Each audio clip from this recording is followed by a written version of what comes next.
Good morning and welcome. This is Otto Lanzavecchia from Formiche, and I'm joined today for a discussion on energy and policy by Landon Derentz, Senior Director of the Global Energy Center at the Atlantic Council. Welcome. Thank you, Otto. It's great to be here. And Marco Margheri, President of the Italian chapter of the World Energy Council and also board member of the Atlantic Council. Welcome. Grazie, Otto. A te e a Formiche. Buongiorno. So let's kick off the dialogue with a question on the growing role of energy and climate cooperation in the transatlantic and bilateral ties. Obviously, we see matters like the US-EU energy cooperation aiding in the face of the European energy crisis that we saw this past winter. We see a possible deal on critical raw materials and the sourcing for the materials that will underpin the energy transition. We see talks of converging policy on decarbonization, and we also see more investments in clean tech, even in frontier technologies. So, Landon, do you want to kick off? You know, Otto, it's great to be here, and I think it's a really salient topic, an important topic for this moment. You know, transatlantic energy and climate cooperation has a deep history. It's not novel to this moment. We're about to enter our 28th COP. Climate conversations have happened for decades, and coordination on those issues, I think, extends even past that. In the context of energy security and energy cooperation, I think you've seen a multi-decade effort to collaborate on the importance of energy security and how it underpins broader economic and political stability as well. Maybe most notably through the Southern Gas Corridor, which directly brings supply from Azerbaijan to markets, including Italy. I think what's novel now is you look at the Russia-Ukraine conflict and this unjust war and unprovoked war that Russia started in Ukraine. It's really bringing a convergence of energy security and climate cooperation in a way we haven't really traditionally seen. On one hand, you know, there's a leadership and there's a firm appreciation of the need for climate action, and you're witnessing that, whether it be in the EU through efforts like Repower EU, or in the United States through policies like the Inflation Reduction Act, which are pushing billions of dollars into a future clean economy. But that's happening in the context of a need for a stable and strong platform of access to energy supplies today, the jobs for today, and there's really a harmony in terms of US-EU policy, US-European policy on these issues. You mentioned the US-EU Energy Council. I think these issues are emanating at the highest levels of the respective governments, and it's leading to, I think, maybe the most cohesive response to some of the most challenging geopolitical issues of our time on climate and energy. Marco? Well, building on what Landon just said, I think the platform of transatlantic relations was there since decades. We moved very rapidly, and one of the triggers was the Russian invasion of Ukraine. Another trigger has been the pandemic, into having to adapt and consolidate and make this platform more robust for three new challenges. The first is the US has been moving from being an energy partner into being a strategic energy supplier in the base load of gas supplies of key European countries. We have seen Germany signing the first long-term LNG contract for their own consumption. Italy obviously could pivot away from Russia because of its capabilities, of the degree of infrastructure diversification, including the Southern Gas Corridor, but also building on the historical relations that E&I had built across the Mediterranean and Africa. But the US is now a strategic supplier, a strategic contributor to European security of supplies. Challenge one. Challenge two, post-pandemic, a complete restructuring of the supply chains, of critical supply chains. You mentioned raw materials, but actually this is the critical chokehold for the energy transition. And transatlantic partners are learning that they have to work together towards the global south, and with key partners, including China, if they need to have a common value proposition for the transition, if the transition is to happen.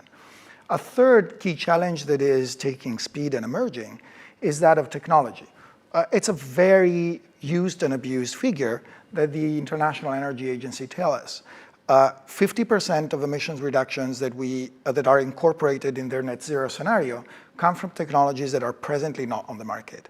And at the present time, what we're seeing is the highest levels of coal demand last year, skyrocketing demand in critical areas of the world, take India or other regions, and a huge case for human, societal, and economic development in Africa, which is still unattended. So how do we deal with that if transatlantic partners do not cooperate with instruments, including with the Inflation Reduction Act, and the European equivalents of those, starting from our very powerful technology instruments? How are we to meet these challenges if we do not have together a rush through technology breakthroughs, CCUS, new advanced biofuels, obviously new nuclear, obviously energy demand side, fusion energy, and all the likes. These are all key challenges that today have to rely on the infrastructure of transatlantic relations that was formed in the decades in a completely different context, but now have to stand up to the challenge. You did mention cooperation as obviously one of the key drivers, and in the months leading up to COP28, which will be later this year, we will see all of the global stakeholders coming together to the table to discuss how to advance issues like decarbonization and secure supply chains. Let's start from what happened last year. We saw some key challenges emerge. How do you reckon, which one do you reckon those are, and how do you reckon they'll crop up in COP28? Well, the big conversation last year has been the emergence of this global north versus global south conversation. And lucky us, the versus has been mitigated in Sharm el-Sheikh. That was, I think, I'm curious to hear Landon's views on this. He was there. This was mitigating the confrontation on the loss and damage, including other topics, was the key outcome that the Egyptian COP27 presidency has launched. I believe that the Emirati presidency of COP28, and I praise the role of the Atlantic Council in being formally engaging as the platform, hence the visit of London to Rome these days. I think the key challenge here is slightly different, and is really in the chords of what the Gulf and the Emirates are telling us. Let's get real, let's get concrete. We have a number of initiatives, the Methane Pledge, a number of accelerators, the First Mover Coalition, and by the way, Eni is the first energy company globally, so an Italian player is the first energy company globally to join the First Mover Coalition launched by the US government with the World Economic Forum. Now, actionable priorities are the name of the game. And for that, there is an obvious challenge in the multilateral process. On two levels. Politically, we need to engage all actors around the table. We need to strike the right balance between confrontation and cooperation. There is no COP28 effort that will be successful. There's no net zero scenario that will be successful if actors are not on the table. And this is equivalent to the challenge we have in the private sector. All actors have to be around the table, have to be seriously around the table with commitments, with emphasis, enthusiasm for the pattern towards the transition, but with realism and cross-sectoral cooperation. The idea that the climate conversation can happen insulated from reality, I think, is long gone. And hopefully we'll also have to see some states aiding companies to de-risk to make their goals actually come to life. Landon, the floor is yours. No, appreciate it, Otto. You know, I think in COP27, which Marco mentioned in Egypt, there was a budding thread on implementation and seeing the actionable outcomes. I think what you're watching in the context of COP28 is a country that has engaged in implementation. When you look at the United Arab Emirates and its presidency, of course it's an oil-producing country, But it's also a vibrant, growing nuclear economy. It is a vibrant, growing renewable energy company or country with companies like Masdar. And so I think that you see this thread of implementation. It's certainly one that I think the United States and the UAE have seized on bilaterally, and that's carrying over into the relationship and the transatlantic partnership as well, as we move into a conversation of, particularly energy transition and the maturity of near-term action from all industries. Marco mentioned the First Movers Coalition, so that includes the industrial base, but I think there's certainly a respect for oil and gas to implement technologies in the methane space in particular, and looking at not just net zero mid-century goals, but what can we do in the very acute sense of now, of taking and deploying technologies that are known, that are operational, and making them economic not just for the developed world, but also for the global south. And so you're seeing priorities and action manifest to build funds and finance transformation, deploy clean energy in the developing world. I'm certain that we'll see a maturity in collaborative efforts that are anchored in the transatlantic partnerships, such as the Just Energy Transition Partnerships, which most recently had some success at the G20 with Indonesia.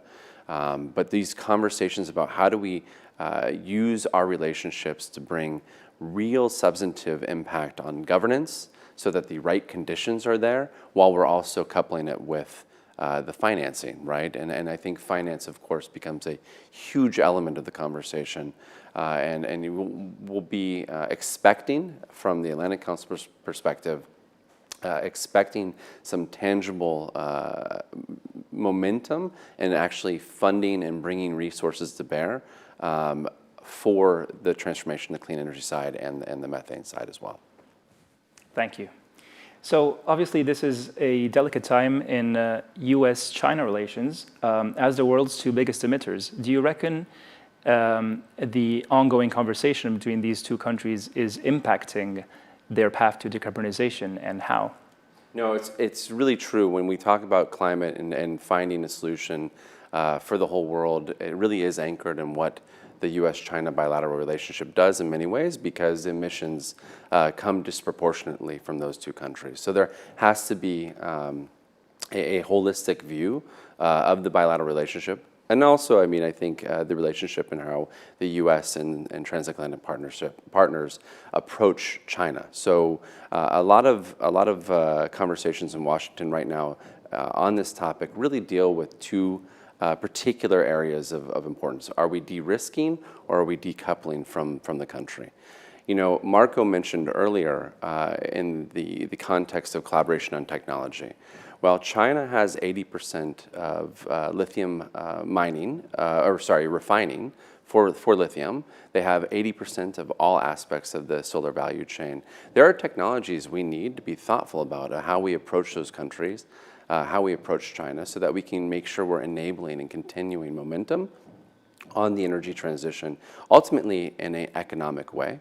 But we also need to be careful on the energy security implications, that we don't overinvest into one country and create a reliance that is maybe not entirely a mirror of what we witnessed with Europe and Russia, but certainly a complicated relationship that also has an adversarial undertone. So, increasingly there's awareness to the complexities of these value chains, that the inputs are not just a fungible fossil economy, that these are multifaceted manufacturing systems, and we have to be thoughtful about that. But I do see momentum and an undercurrent towards a de-risking factor, and making sure that we actually build ties with China responsibly while not overly relying on the country. This comes as a peak time as Italy is mulling its place in the Belt and Road, by the way. Marco, do you want to build on top of that? Well, I will first start from a non-energy related comment on this. The same concept of de-risking was launched and brought to the United States from the European Union. And to my poor non-historian understanding, it's the first time that we move from the Kissinger paradox of Brussels being not even having a phone number to call, into Jake Sullivan and Janet Yellen picking a concept that the president of the European Commission has strategically developed. What does de-risking, and I'll build on what Landon has just said, what does de-risking actually mean? Number one, taking stock that there is no energy transition, there is no digital transition when China's not on board, both in terms of committing to a better development model domestically and committing to a cohesive contribution to global supply chains that does not have to create conditions of monopoly and conditions of criticality, as we have experienced in the past, including through the pandemic. The second, I believe, de-risking means identifying what we ought to do domestically, and the IRA, for example, shows that there are possibilities, as in Europe, a number of different initiatives, to bring back some competencies, some jobs, some quality actions for the energy transition. And let me flag, for example, that within the IRA broader umbrella, our company Enel is now making a great effort in Oklahoma that is mirroring the actual domestic effort in Italy on building a factory that will deliver Italian technology, US solar panels to the US developers. And I would say there is a third big dimension to this de-risking. Landon mentioned cobalt. Cobalt brings about, in general, again, the question of how we see the transatlantic approach to sub-Saharan Africa, to the global south in general, but to key regions that are presently supplying critical minerals that will become the next big input into the digital and energy transition. And in this way, I think, again, not necessarily we need to see things ideologically, but we need to work together with new instruments, the Partnership for Global Infrastructure Investments in the United States, the Global Gateway in Europe. We need to work together on new instruments to offer the Global South a transatlantic route for their critical minerals, for their development, that doesn't need to be alternative, but can complement the Chinese presence, can mitigate the Chinese some Chinese approaches that have not proven successful and fruitful for those African countries. And I have to say, obviously the Italian government is playing a major role because of two considerations: an historical attention to the southern route and the present emphasis on working together with African countries on a new model for cooperation. So the Global South is set to feature prominently in the Italian-led G7 forum next year. How do you reckon Italy can drive the conversation forward and further multilateral cooperation through the G7 in 2024? You know, Otto, looking at the G7 and Italy's presidency, there's a tremendous amount of opportunity here, and there's a lot of compatibility between the priorities of the Italian presidency, as I've seen them to date, and the interests of the transatlantic partnership. But most importantly, I think when we look at the efforts to make sure that energy isn't just a siloed issue, or climate isn't just a siloed issue, but that there is a thematic element of how energy impacts every aspect of the energy and G7 conversation, including migration. I think food security. These are conversations that are anchored in a space that Italy has a lot of experience with. I'm drawn to the geography in particular, and watching how Italy has frankly managed the challenges of the last 2 years in the wake of the Russian-Ukraine conflict in terms of energy security, and looking at the relationship and partnership with North Africa in particular, but I think Africa and other Eastern Med partners in general, and making sure that that's a part of the conversation. So I anticipate continuing some of the thematic elements that we've seen by the Japanese presidency. So, of course, the G7 will continue to look at Russia's invasion of Ukraine and how to have a cohesive response to that. But you're going to see a new emphasis on the importance of the Global South that I think is really timely, given the context of the need to address energy security challenges in the near term, but also the jobs and the economic interest, not just of the United States, not just of European countries, but also of those developing countries where it's going to have a broader and positive impact if we can achieve this, a successful energy transition that brings economic growth broadly to a much larger slate of important issues. Back to you, Marco. Well, not living in Italy presently, I think I have the opportunity to have a lens on how out of the borders others see us. And if there is a component that I believe everyone recognizes as a constant contribution that Italy has given, is the participation, the enthusiasm, the energy on multilateralism. It's in our courts. And it has been a constant set of efforts across different governments, across different political developments. And the G7 seems to quite confirm, since its inception, since the inception of the preparatory work, seems to confirm this. The emphasis that was put on the attention that will be given to the Italian presidency of the G7 in the recent visit by Prime Minister Meloni to Washington and in the readout of her time in the Oval Office with President Biden is a testament to that. Today, Italy, I think, is well placed to make the G7 a meaningful conversation on at least two big, many more, but at least two big questions. The first is, how do we confront a world where the set of values that is first and foremost the fundament of the G7 is challenged by the war in Ukraine, is challenged explicitly by the Russian invasion of Ukraine. And this means concentrating on real response. And you see prominent G7 actors, including Germany and Italy, stepping up to the challenge of now presently helping Ukraine, but thinking to the reconstruction of Ukraine. That's, of course, a broader security and strategic umbrella, but it has strong energy and climate implications as well.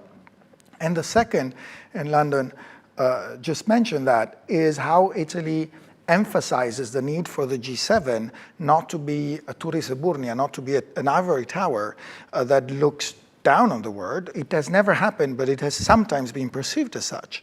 But to the G7 being perceived as an inclusive motor for change, linking to the G20 activity, and let me remember that Italy was absolutely pivotal in creating and establishing a dialogue between the G7 and the G20 processes in the past, and obviously linking to the actions on the Global South. There, the credibility of Italy, again, with its efforts on Africa, with the Piano Mattei that the government is actually working and enacting, I believe will be a fundamental engine. And to close on energy, which is the topic we're discussing today, that also really fits well into the conversation we had, because that will deliver, if we manage to be successful and to achieve all the opportunities that the Italian presidency will present us with,